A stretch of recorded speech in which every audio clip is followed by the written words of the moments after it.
প্রথমেই দেখাই বন্ধুরা, আজকে একটা বাটা করেছি। এই দেখো, এখানে আছে রসুন, কাঁচা লঙ্কা, কালো জিরে, ধনেপাতা আর 1 পিস মাছ। এটা আমি তেলে বেটে নিয়েছি, মাছটা ভেজে নিয়েছিলাম। এবার এটাতে কাঁচা তেল দিয়ে মেখে খাওয়া হবে। তাই এই ছিল বাটা। আর আজকে যা রান্না করেছি দেখাচ্ছি বন্ধুরা। আজ রান্না করেছি ভাত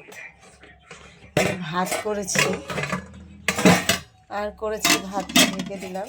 আর করেছি লাল শাক ভাজা রসুন দিয়ে, কাঁচা লঙ্কা দিয়ে। আর করেছি উচ্ছে, কুমড়ো আর বেগুন একসাথে ভেজেছি। এই ছিল আজকের ভাজা। আর করেছি এই যে টমেটো আর কড়াইশুঁটি দিয়ে ডাল আর বাঁধাকপি। এই দেখো বন্ধুরা, আর করেছি বাঁধাকপি। এই ছিল আজকের রান্না। তা কেমন হয়েছে বন্ধুরা বলবেন। ভালো থাকবেন, সুস্থ থাকবেন, সবার পাশে থাকবেন। রাখছি তাহলে, টাটা।